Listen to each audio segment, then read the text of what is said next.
2022 was not exactly a year where any Manchester United fan is going to look back on it with really fond memories. But 2023 is shaping up to be something different altogether. New owners. The Glazers selling Manchester United.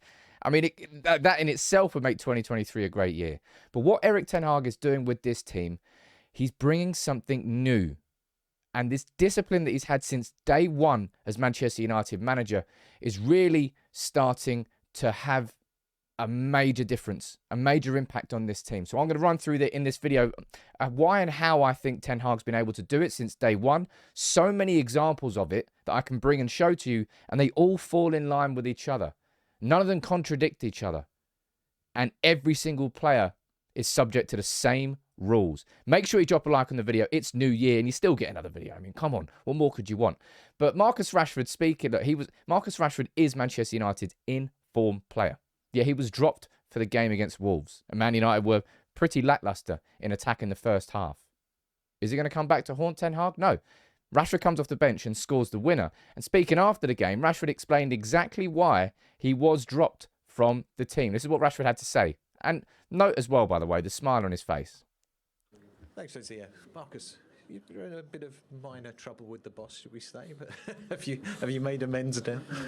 Yeah, obviously it's the team rules, you know, and I think it's a mistake that can happen, but I'm obviously disappointed not to play, but I understand the decision, and ultimately I'm obviously happy that we managed to win the game anyway. So yeah, I think we can draw a line under it and move on. What did you get in trouble for? I was a little bit late for a meeting. Okay. But yeah, I slept in, overslept, so it can happen. Okay. Yeah, overslept.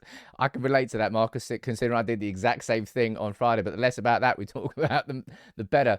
But Rashford taking responsibility for his mistake, and it's such a minor thing that Ten Hag could have just kind of ignored it, could have just let it slide. Oh, Rashford's in too good a form, man. Let me just play him. He won't do it again. But instead, he stayed true to his rules and his standards. And this is exactly what he said after the game. Everyone has to meet the standards and rules. There has to be consequences.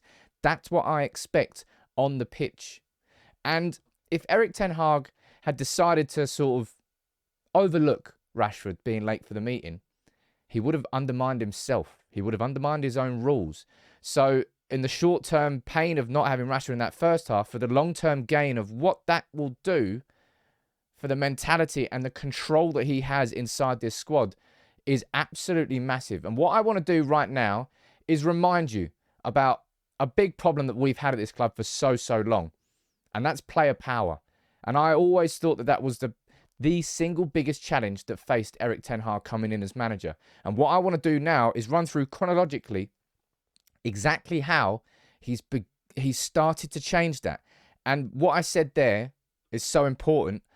He's not contradicted himself once. The same rules and the same standards have been there since day one of pre-season. And there have been plenty of victims who fell foul to it.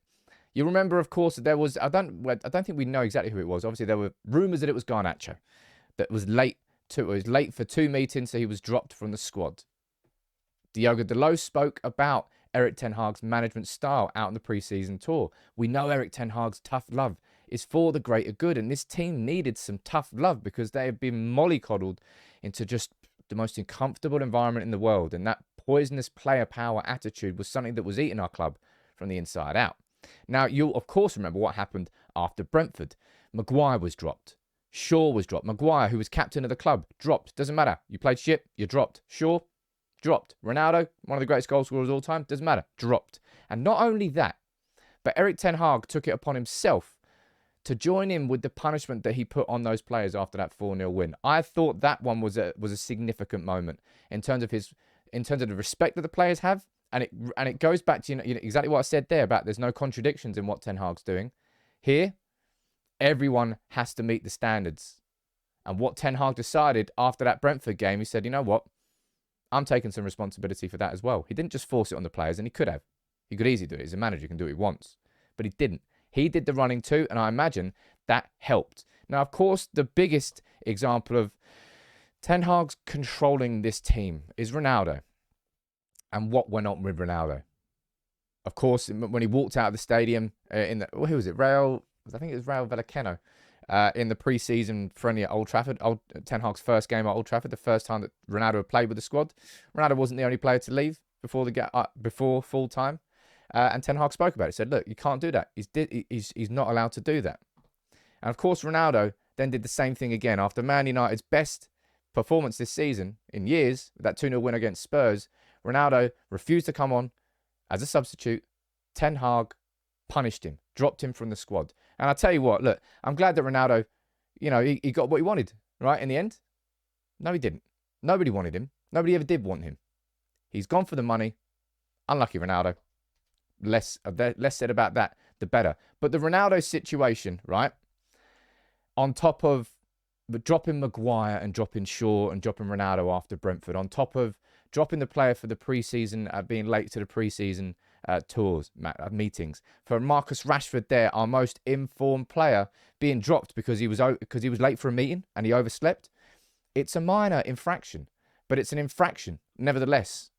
And that's why Ten Hag is staying so true to what he is doing. And in my opinion, how and why we're starting to see a new look Manchester United. And the fact that Marcus Rashford came off the bench there after being dropped, could have been frustrated, could have been pissed off. Oh man, I know I overslept, but really? Instead, Marcus Rashford scored an absolute scorcher, an absolute cracking goal. And I think it's the latest example and one of the best examples there of Ten Hag really having control inside this dressing room. And that was the big buzzword that Fergie said when he was, when he was asked, it was at a race course. I've shown the video on the channel a couple of times. He was saying, control, that's what we need. Sorry, I just obliterated that Scottish accent. And look, it's smart. Rashford playing with a big old smile on his face as well. Everybody's playing with maybe not everyone's playing with a smile on his face. But speaking after the Forest game, you might not have seen this interview. This is with Bruno Fernandes saying about something that Ten Hag's brought into this Manchester United team, which it simply didn't have before. So if you are winning, and everyone will be more happy. Everyone, obviously, the strikers want to get their goals, their assists. That kind of things is always important for everyone. But I think the main thing for us, because we've been through difficult moments with the changing of coaches and everything, so we find now probably a coach that gave us stability. That was really important, something that was missing, and big discipline. That was something that for me is massive on our team that we need, and I think in every team probably, but I think in our team was missing a little bit of that. And I think now everyone understood that, or you do what you have to do, or how to. Do you enjoy the possession part of it by getting on the ball plenty and linking up with Erik? 1 second there. Whoops, did not mean for that to continue. Anyway, that was not done professionally. But he's speaking about it there. And of course, this is where the comparisons are going to come to the great big man himself. Fergie was somebody who had that control, who had that discipline, who had that team that just, they knew what they needed to do. And if they didn't do it, you're just going to get booted out of the team. And that's what Ten Hag has done. It doesn't matter whether it's whoever that player was in the pre-season tour, whether it's Cristiano Ronaldo, whether it's Marcus Rashford, Scott McTominay, Harry Maguire, Luke Shaw, Tyrell Malacia. Everybody is subject to the same rules and standards that Ten Hag sets. And that's what he says there. Everyone has to meet the standards. Even Ten Hag, when he's joining in on the punishment himself after that 4-0 rout against Brentford.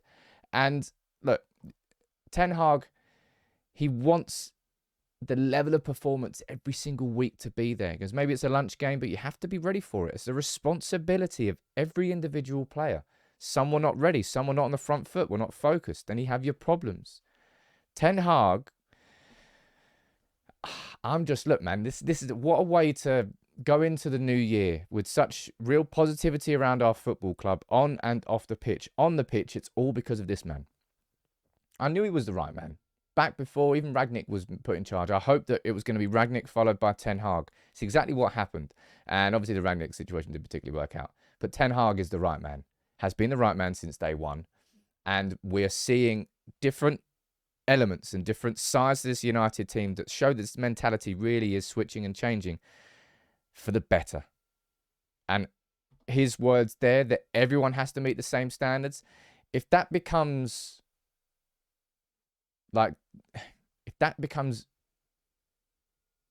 just the fundamental core of what every player thinks, this United team is going to start going somewhere.